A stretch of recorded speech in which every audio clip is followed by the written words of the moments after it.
Item ಯಾವುದೇ ಇರಲಿ try ಮಾಡಿ ಆಚಿ ಚಿಕನ್ ಮಸಾಲಾ. ಇಸ್ರೇಲ್, ಅಮೆರಿಕ ಹಾಗೂ ಇರಾನ್ ನಡುವಿನ ಯುದ್ಧದಲ್ಲಿ ದೇಶದಲ್ಲಿ ಅಡುಗೆ ಅನಿಲ ಸಿಲಿಂಡರ್ ಬೆಲೆ ಹೆಚ್ಚಳವಾಗಿದೆ. ಇದರ ಬೆನ್ನಲ್ಲೇ ಕರ್ನಾಟಕ ಸೇರಿದಂತೆ ದೇಶದ ಅನೇಕ ಭಾಗಗಳಲ್ಲಿ ವಾಣಿಜ್ಯ ಬಳಕೆಯ ಸಿಲಿಂಡರ್ ಮತ್ತು ಗೃಹ ಬಳಕೆಯ ಎಲ್ಪಿಜಿ ಸರಬರಾಜಿನ ಮೇಲೆ ಪರಿಣಾಮ ಬೀರಿದ್ದು ಗ್ಯಾಸ್ ಸಿಲಿಂಡರ್ ಅಭಾವ ತಲೆದೋರಿದೆ.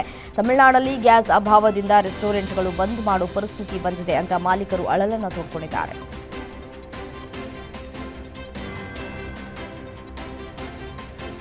ಡಿಸೆಂಬರ್ನಲ್ಲಿ ವಿಮಾನಯಾನ ಸಂಸ್ಥೆ ಎದುರಿಸಿದ ವಿಮಾನ ಬಿಕ್ಕಟ್ಟಿನ ನಂತರ ಇಂಡಿಗೋ ಸಿಇಒ ಪೀಟರ್ ಎಲ್ಬರ್ಸ್ ರಾಜೀನಾಮೆ ನೀಡಿದ್ದಾರೆ. ನೋಟಿಸ್ ಅವಧಿಯನ್ನು ಮುನ್ನ ಮಾಡಬೇಕು ಅಂತ ಹೇಳಿ ನಾನು ವಿನಂತಿಸ್ತೇನೆ. ಅಂದರೆ ಈ ನೋಟಿಸ್ ಅವಧಿ ಏನಿರುತ್ತಲ್ಲ ಅದನ್ನು ನಾನು ಮಾಡೋದಕ್ಕೆ ತಯಾರಿ ಇಲ್ಲ ಅನ್ನುವಂತಹ ವಿಚಾರವನ್ನು ಕೂಡ ಅವರು ಇಲ್ಲಿ ಉಲ್ಲೇಖ ಮಾಡಿದ್ದಾರೆ. ಇನ್ನು ವಿಮಾನಯಾನ ಸಂಸ್ಥೆಯ ಸಹ ಸಂಸ್ಥಾಪಕರೂ ಆಗಿರುವಂತಹ ಭಾಟಿಯಾ ಅವರಿಗೆ ಬರೆದಿರುವಂತಹ ರಾಜೀನಾಮೆ ಪತ್ರದಲ್ಲಿ ಈ ಒಂದು ವಿಚಾರವನ್ನು ಉಲ್ಲೇಖಿಸಿದ್ದಾರೆ.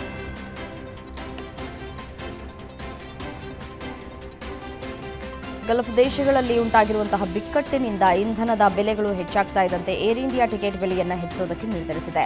ಜೆಟ್ ಇಂಧನ ಬೆಲೆಗಳಲ್ಲಿ ತೀವ್ರ ಏರಿಕೆಯಿಂದಾಗಿ ಏರ್ ಇಂಡಿಯಾ ವಿಮಾನಯಾನ ಸಂಸ್ಥೆಯು ಇಂಧನ ಸರ್ಚಾರ್ಜ್ ಘೋಷಿಸಿರುವುದರಿಂದ ಈ ನಿರ್ಧಾರವನ್ನು ತೆಗೆದುಕೊಳ್ಳಲಾಗಿದೆ. ಮಧ್ಯಪ್ರಾಚ್ಯದಲ್ಲಿ ಇರಾನ್ ಮತ್ತು ಅಮೆರಿಕದ ನಡುವೆ ನಡೀತಾ ಇರುವ ಉದ್ವಿಗ್ನತೆಯ ನಡುವೆ ಈ ಕ್ರಮವನ್ನು ಕೈಗೊಳ್ಳಲಾಗಿದೆ.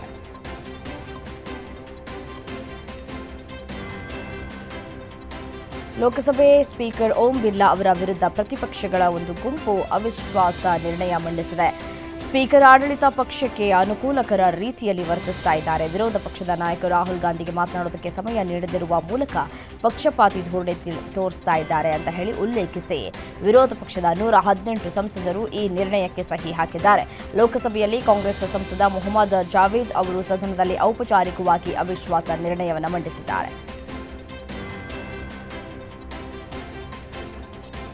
ಸಂವಿಧಾನವನ್ನು ಉಳಿಸುವುದಕ್ಕೆ ಮತ್ತು ಸದನದ ಗೌರವ ಕಾಪಾಡುವುದಕ್ಕೆ ಲೋಕಸಭೆ ಸ್ಪೀಕರ್ ಓಂ ಬಿರ್ಲಾ ಅವರನ್ನು ಪದಚ್ಯುತಿಗೊಳಿಸುವಂತೆ ವಿರೋಧ ಪಕ್ಷಗಳು ನಿರ್ಣಯ ಮಂಡಿಸಬೇಕಾಯಿತು ಅಂತ ಕಾಂಗ್ರೆಸ್ ಸಂಸದ ಗೌರವ್ ಗೊಗೊಯ್ ಹೇಳಿದ್ದಾರೆ. ಲೋಕಸಭೆಯಲ್ಲಿ ಸ್ಪೀಕರ್ ವಿರುದ್ಧದ ಅವಿಶ್ವಾಸ ನಿರ್ಣಯದ ಮೇಲಿನ ಚರ್ಚೆ ಆರಂಭಿಸಿ ಮಾತನಾಡಿದಂತಹ ಗೊಗೊಯ್ ಓಂ ಬಿರ್ಲಾ ಅವರು ಪಕ್ಷಪಾತಿಯಾಗಿ ವರ್ತಿಸ್ತಾ ಇದ್ದಾರೆ ಅಂತ ಹೇಳಿ ಆರೋಪಿಸಿದ್ದಾರೆ. ಕೇಂದ್ರ ಸಚಿವ ಅಶ್ವಿನಿ ವೈಷ್ಣವ್ ತಮಿಳುನಾಡಿನ ಮದುರೈ ವಿಮಾನ ನಿಲ್ದಾಣವನ್ನು ಅಂತಾರಾಷ್ಟ್ರೀಯ ವಿಮಾನ ನಿಲ್ದಾಣವೆಂದು ಘೋಷಿಸುವ ಪ್ರಸ್ತಾವನೆಯನ್ನು ಸಂಪುಟ ಅನುಮೋದಿಸಿದ್ದು ಜಲ ಜೀವನ ಮಿಷನ್ ಯೋಜನೆಯನ್ನು 2028 ಡಿಸೆಂಬರ್ವರೆಗೆ ವಿಸ್ತರಿಸುವುದಕ್ಕೆ ಸಹ ಅನುಮೋದನೆ ನೀಡಿದೆ ಅಂತ ತಿಳಿಸಿದ್ದಾರೆ. ಈ ನಿಲ್ದಾಣವು ದಕ್ಷಿಣ ತಮಿಳುನಾಡಿಗೆ ಪ್ರಯಾಣಿಸುವ ಜನರಿಗೆ ಪ್ರಮುಖ ದ್ವಾರವಾಗಿ ಕಾರ್ಯನಿರ್ವಹಿಸುತ್ತದೆ ಅಂತ ತಿಳಿಸಿದರು. ನಿರ್ಮಾಣ ಹಂತದ ಗೋಡೆ ಕುಸಿದು 7 ಕಾರ್ಮಿಕರು ಸಾವನ್ನಪ್ಪಿದ್ದು 5 ಗಂಭೀರವಾಗಿ ಗಾಯಗೊಂಡಿರುವ ಘಟನೆ ಹರಿಯಾಣದ ಗುರುಗ್ರಾಮ್ ಜಿಲ್ಲೆಯ ಸಿದ್ರಾವಲಿ ಪ್ರದೇಶದ ಸಿಗ್ನೇಚರ್ ಗ್ಲೋಬಲ್ ಸೊಸೈಟಿಯಲ್ಲಿ ನಡೆದಿದೆ. ಅಧಿಕಾರಿಗಳ ಮಾಹಿತಿಯ ಪ್ರಕಾರ ಸುಮಾರು 12ರಿಂದ 15 ಕಾರ್ಮಿಕರ ಗುಂಪು ಒಳಚರಂಡಿ ಸಂಸ್ಕರಣಾ ಘಟಕದಲ್ಲಿ ಕೆಲಸವನ್ನು ಮಾಡ್ತಾ ಇದ್ದು ಈ ವೇಳೆ ಗೋಡೆ ಕುಸಿದು ಕಾರ್ಮಿಕರು ಅವಶೇಷಗಳ ಅಡಿ ಸಿಲುಕಿದ್ದಾರೆ ಅನ್ನುವಂತಹ ಮಾಹಿತಿ ಸಿಗ್ತಾ ಇದೆ. ತಮಿಳಿಗ ವೆಟ್ರಿ ಕಳಗಂ ಪಕ್ಷದ ಮೂಲಕ ಮೊದಲ ಬಾರಿ ತಮಿಳುನಾಡು ವಿಧಾನಸಭೆಯಲ್ಲಿ ನಟ ವಿಜಯ್ ಸ್ಪರ್ಧೆಗಿಳಿದಿದ್ದಾರೆ. ಈಗಾಗಲೇ ಚುನಾವಣಾ ಪ್ರಚಾರವನ್ನು ಆರಂಭಿಸಿರುವ ಅವರು ಎಲ್ಲಾ ಕ್ಷೇತ್ರಗಳಲ್ಲಿಯೂ ಕೂಡ ಸ್ಪರ್ಧಿಸುವುದಾಗಿ ಘೋಷಣೆ ಮಾಡಿದ್ದಾರೆ. ಚುನಾವಣಾ ಘೋಷಣೆಗೆ ಇನ್ನೇನು ದಿನಗಳನ್ನೇ ಶುರುವಾಗಲಿರುವ ಬೆನ್ನಲ್ಲೇ ವಿಜಯ್ ಕ್ಷೇತ್ರಗಳಿಗೆ ಅಭ್ಯರ್ಥಿಗಳನ್ನು ಅಂತಿಮಗೊಳಿಸುವುದಕ್ಕೆ ಮುಂದಾಗಿದ್ದು ಇದಕ್ಕಾಗಿ ಅಭ್ಯರ್ಥಿಗಳ ಸಂದರ್ಶನ ನಡೆಸಿದ್ದಾರೆ. ರಾಜ್ಯದಲ್ಲಿ ನಡೀತಾ ಇರುವ ಮತದಾರರ ಪಟ್ಟಿ ಸಮಗ್ರ ಪರಿಷ್ಕರಣೆಯಲ್ಲಿ ಯಾವುದೇ ನೈಜ ಮತದಾರರ ಹೆಸರನ್ನು ತೆಗೆದುಹಾಕಿಲ್ಲ ಅಂತ ಮುಖ್ಯ ಚುನಾವಣಾ ಆಯುಕ್ತ ಜ್ಞಾನೇಶ್ ಕುಮಾರ್ ತಿಳಿಸಿದ್ದಾರೆ.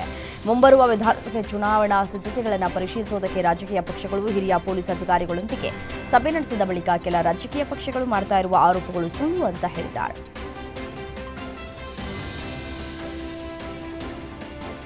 ತೃಣಮೂಲ ಕಾಂಗ್ರೆಸ್ ಪಕ್ಷವನ್ನು ಬೆಂಬಲಿಸಿದವರು ಬಂಗಾಳಿಗಳೇ ಅಲ್ಲ, ಅವರಿಗೆ ನಮ್ಮ ರಾಜ್ಯದಲ್ಲಿ ವಾಸಿಸುವ ಯಾವುದೇ ಹಕ್ಕು ಇಲ್ಲ ಅಂತ ಟಿಎಂಸಿ ಸಂಸದೆ ಮಹುವಾ ಮೊಹಿತ್ರಾ ಹೇಳಿದ್ದಾರೆ. ಕೋಲ್ಕತ್ತಾದ ಧರ್ಮತಾಲಾದಲ್ಲಿ ಎಸ್ಐಆರ್ ವಿಷಯದ ಕುರಿತು ನಡೆದಂತಹ ಪ್ರತಿಭಟನೆಯ ಸಂದರ್ಭದಲ್ಲಿ ಮೊಹಿತ್ರಾ ಈ ಹೇಳಿಕೆಗಳನ್ನು ನೀಡಿದ್ದು ಅವರ ಭಾಷಣದ ವಿಡಿಯೋ ಇದೀಗ ವ್ಯಾಪಕ ವೈರಲ್ ಆಗ್ತಾ ಇದೆ.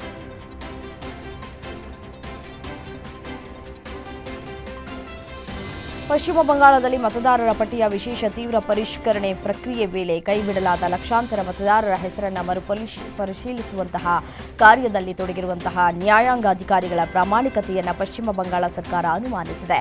ಈ ಕುರಿತು ಪಶ್ಚಿಮ ಬಂಗಾಳ ಸರ್ಕಾರ ಭಾರತೀಯ ಚುನಾವಣಾ ಆಯೋಗ ಮತ್ತು ವೈಯಕ್ತಿಕ ಅರ್ಜಿದಾರರನ್ನು ಸುಪ್ರೀಂ ಕೋರ್ಟ್ ತರಾಟೆಗೆ ತೆಗೆದುಕೊಂಡಿದೆ. ಪಶ್ಚಿಮ ಬಂಗಾಳದಲ್ಲಿ ತೃಣಮೂಲ ಕಾಂಗ್ರೆಸ್ ಸರ್ಕಾರ ಇರುವುದರಿಂದಲೇ ಹಿಂದೂಗಳು ಸುರಕ್ಷಿತವಾಗಿದ್ದು, ಒಂದು ವೇಳೆ ನಮ್ಮ ಸರ್ಕಾರ ಇಲ್ಲದೆ ಹೋಗಿದ್ರೆ ಆ ಸಮುದಾಯದವರು ಒಂದೇ ಸೆಕೆಂಡಿನಲ್ಲಿ ಮುಗಿಸ್ಬಿಡ್ತಾ ಇದ್ರು ಎಂಬ ಸಿಎಂ ಮಮತಾ ಬ್ಯಾನರ್ಜಿ ಅವರ ಹೇಳಿಕೆ ಇದೀಗ ವ್ಯಾಪಕ ವಿವಾದಕ್ಕೆ ಕಾರಣವಾಗಿದೆ. ಕೋಲ್ಕತ್ತಾದಲ್ಲಿ ನಡೆದಂತಹ ಟಿಎಂಸಿ ಧರಣಿ ಪ್ರತಿಭಟನೆಯ ಸಂದರ್ಭದಲ್ಲಿ ಪಶ್ಚಿಮ ಬಂಗಾಳ ಮುಖ್ಯಮಂತ್ರಿ ಮಮತಾ ಬ್ಯಾನರ್ಜಿ ಈ ಹೇಳಿಕೆಗಳನ್ನು ನೀಡಿದ್ದು, ಈ ಹೇಳಿಕೆಯ ವಿಡಿಯೋ ಇದೀಗ ವ್ಯಾಪಕ ವೈರಲ್ ಆಗ್ತಾ ಇದೆ.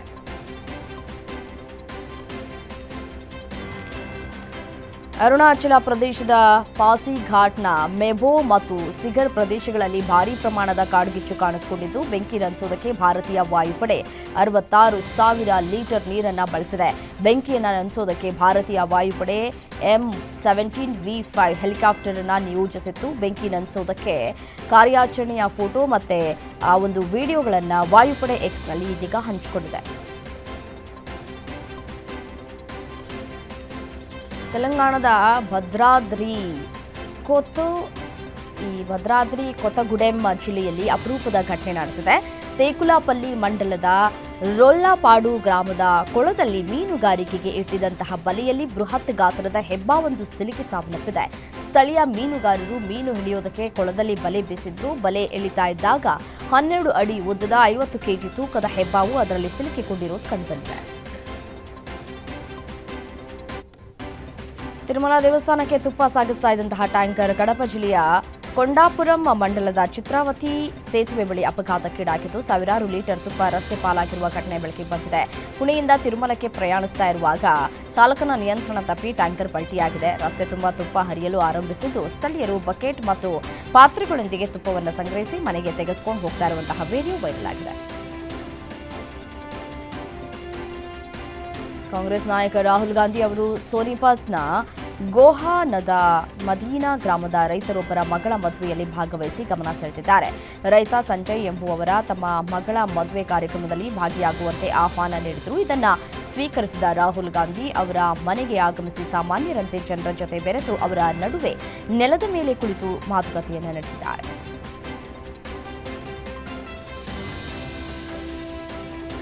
ಇರಾನ್ ವಿರುದ್ಧ ಕಳೆದ 12 ದಿನಗಳಿಂದ ಇಸ್ರೇಲ್ ಮತ್ತು ಅಮೆರಿಕ ಭೀಕರ ಯುದ್ಧ ನಡೆಸ್ತಾ ಇದೆ. ಇರಾನ್ ದೇಶವನ್ನು ಹತ್ತಿಕ್ಕೋದಕ್ಕೆ ಅಮೆರಿಕ ಹಲವು ಮಾರ್ಗಗಳನ್ನು ಹುಡುಕ್ತಾ ಇದೆ. ಯುದ್ಧದ ತೀವ್ರತೆ ಹೆಚ್ಚುತ್ತಾ ಇರುವಂತೆಯೇ ಇರಾನ್ ಅನ್ನ ಕಟ್ಟಿಹಾಕೋದಕ್ಕೆ ಅಮೆರಿಕ ವಿವಿಧ ಮಾರ್ಗೋಪಾಯಗಳನ್ನು ಹುಡುಕ್ತಾ ಇದೆ. ಇದೀಗ ಅಮೆರಿಕ ಇರಾನಿನ ಕಾಣದಂತೆ ಇದ್ದಂತಹ ಖರ್ಗ್ ದ್ವೀಪದ ಮೇಲೆ ಕಣ್ಣಿಟ್ಟಿದೆ. ಇದು ಇರಾನ್ನ ಪ್ರಮುಖ ಕಚ್ಚಾ ತೈಲ ರಫ್ತಿನ ಟರ್ಮಿನಲ್ ಆಗಿದ್ದು, ಇದನ್ನು ನಾಶ ಮಾಡುವುದಕ್ಕೆ ಪ್ರಯತ್ನಗಳನ್ನು ಕೂಡ ಮಾಡಿದೆ ಅಂತ ಹೇಳಲಾಗ್ತಾ ಇದೆ. ಇರಾನ್ ಇಸ್ರೇಲ್ ನಡುವಿನ ಯುದ್ಧ ಜಿಯೋಪೊಲಿಟಿಕ್ಸ್ನಲ್ಲಿ ಹಲವು ಪಲ್ಲಟಗಳಿಗೆ ಕಾರಣವಾಗಿದೆ. ಪರಿಣಾಮ ಕಚ್ಚಾ ತೈಲ ಮಾರುಕಟ್ಟೆಯಲ್ಲಿ ರಷ್ಯಾ ಪ್ರಾಬಲ್ಯ ಸಾಧಿಸಿ ಲಾಭ ಮಾಡಿಕೊಳ್ಳೋದಕ್ಕೆ ಮುಂದಾಗಿದೆ. ರಷ್ಯಾ ರಿಯಾಯಿತಿ ದರದಲ್ಲಿ ತೈಲ ಮಾರಾಟವನ್ನು ಸ್ಥಗಿತಗೊಳಿಸಿದೆ. ಈವರೆಗೂ ಭಾರತಕ್ಕೆ ರಿಯಾಯಿತಿ ದರದಲ್ಲಿ ತೈಲ ಮಾರಾಟ ಮಾಡ್ತಾ ಇದ್ದ ರಷ್ಯಾ ಈಗ ರಿಯಾಯಿತಿಯನ್ನ ಸ್ಥಗಿತಗೊಳಿಸ್ತಾ ಇರುವುದಾಗಿ ವರದಿಯಾಗಿದೆ.